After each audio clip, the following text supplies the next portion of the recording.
안녕하십니까 여러분. 전직 형사로서 수많은 현장을 누비고 인간의 숨겨진 심리와 범죄의 흔적을 추적해온 분석가입니다. 오늘은 한 휴직 중이었던 워킹맘의 안타까운 죽음, 그리고 그 뒤에 숨겨진 무수한 의문점과 기이한 행적들을 여러분과 함께 차근차근 파헤쳐보려고 합니다. 세종과 서울을 오가며 누구보다 열정적으로 살았던 서정윤 씨. 그녀는 왜 휴가날 직장 상사의 부름을 받고 나갔다가 차가운 시신으로 돌아와야 했을까요? 언론에 보도된 표면적인 사실 넘어 수사관의 눈으로 바라본 이 사건의 진짜 진실은 무엇인지 지금부터 하나씩 짚어보겠습니다. 먼저 사건의 흐름을 시간순으로 정밀하게 복원해 보겠습니다. 지난 8월의 어느 금요일, 남편 김용훈 씨는 휴가 중이었던 와이프 서정윤 씨와 연락이 닿지 않아 밤새 애를 태웠습니다. 무려 10여 차례나 전화를 걸었지만 답은 없었죠.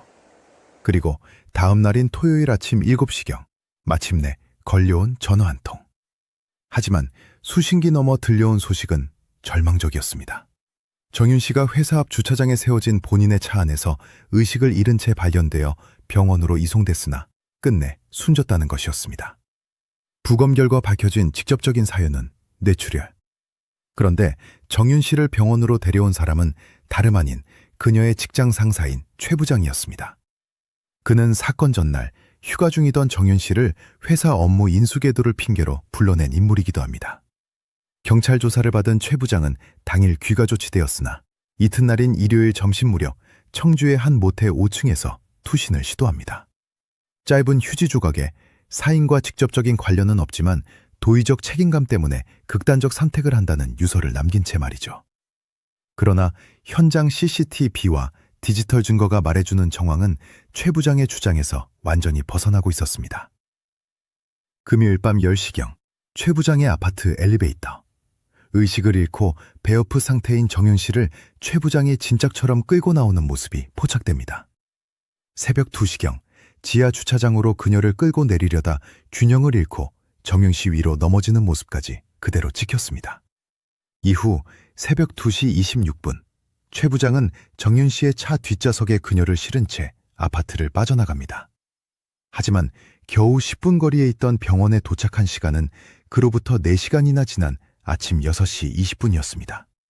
그 4시간 동안 최 부장은 정윤 씨를 차에 실은 채 회사 앞 공터 주차장에 3시간 30분 이상 머물렀고 다시 자신의 집으로 돌아와 옷을 갈아입고 의문의 흰 비닐봉지를 들고 나온 뒤에야 병원으로 향했습니다.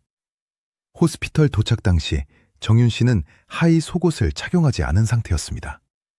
자, 사건의 개요를 들으셨으니 이제 수사관의 직관으로 하나씩 검증해 보겠습니다. 이 사건에는 상식적으로 도저히 이해되지 않는 부자연스러움이 빽빽하게 들어차 있습니다.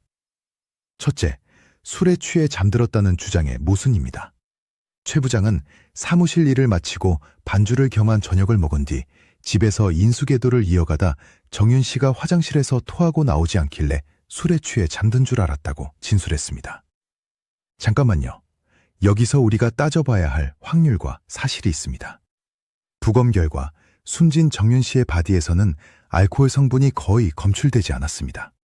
식당 CCTV와 결제 내역을 봐도 두 사람이 술을 마신 시간은 1시간 남짓이었고 술도 대부분 남긴 채 일찍 자리를 털고 일어났습니다. 정윤 씨는 밤 10시쯤 최 부장의 집으로 들어갈 때까지만 해도 제 발로 걸어 들어갔고 전혀 취한 모습이 아니었습니다. 술을 마시지 않은 사람이 갑자기 화장실에서 쓰러져 의식을 잃었는데 이를 그저 술에 취해 자는 것으로 판단했다? 이게 정말 우연입니까? 형사로서 수많은 현장을 본 경험상 의식을 잃은 사람과 술에 취해 잠든 사람의 호흡과 반응은 확연히 다릅니다.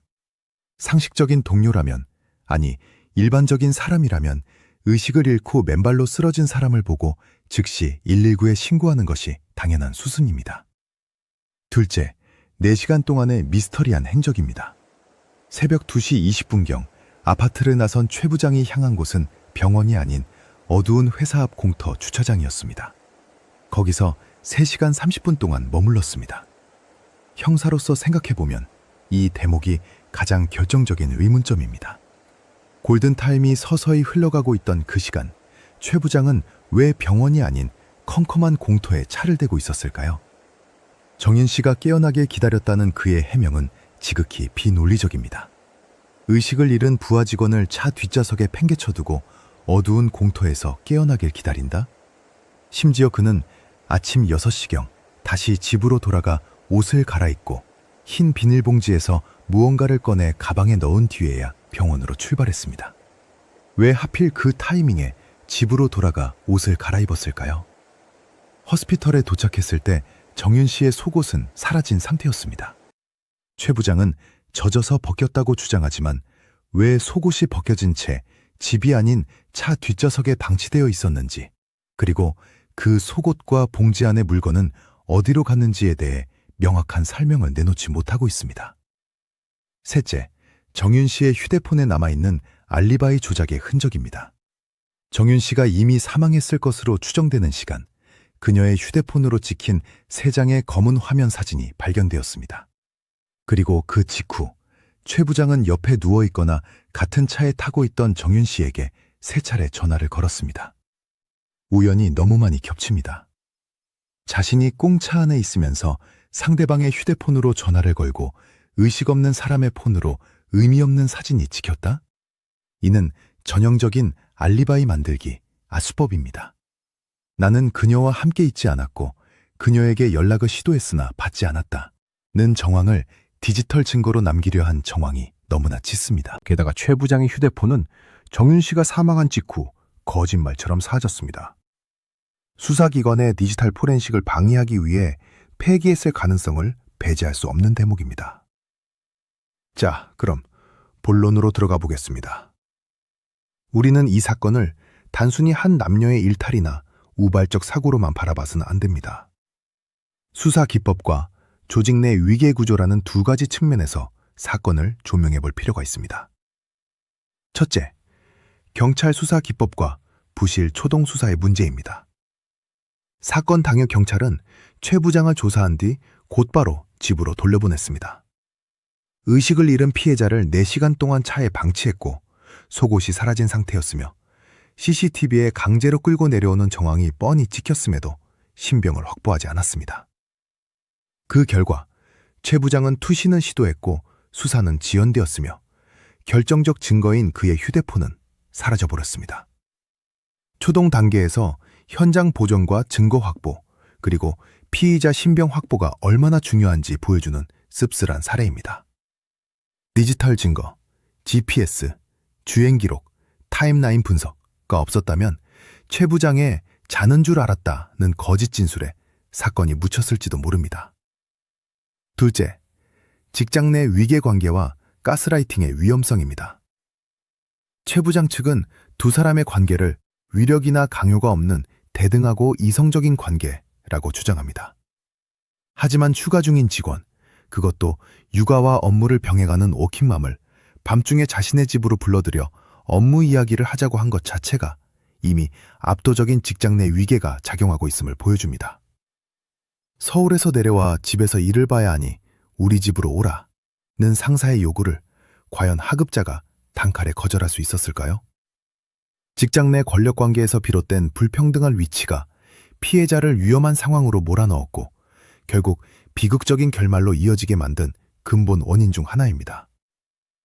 여기서 잠시 생각해 보시죠. 한 가정의 어머니이자 누군가의 소중한 아내, 그리고 열정적인 사회인이었던 한 여성의 삶이 너무나 허망하게 꺾였습니다. 진실을 알고 있는 2사람 중 한 사람은 차가운 시신이 되어 말이 없고 나머지 한 사람은 기억이 나지 않는다, 도회적 책임만 느낀다며 입을 닫거나 핑계를 대고 있습니다. 목발을 짚고 취재진을 피하며 황급히 달아나는 최 부장의 모습에서 과연 자신이 당당하다고 말하는 사람의 태도를 읽을 수 있습니까? 유족인 남편 김영훈 씨는 아내의 마지막 순간이 어떠했는지, 왜 그런 억울한 죽음을 맞이해야 했는지 진실을 밝히기 위해 외로운 싸움을 이어가고 있습니다. 비록 아내의 마지막 길을 추적하는 과정이 고통스럽고 가슴 찢어지더라도 그는 끝까지 진실과 맞서겠다고 다짐합니다.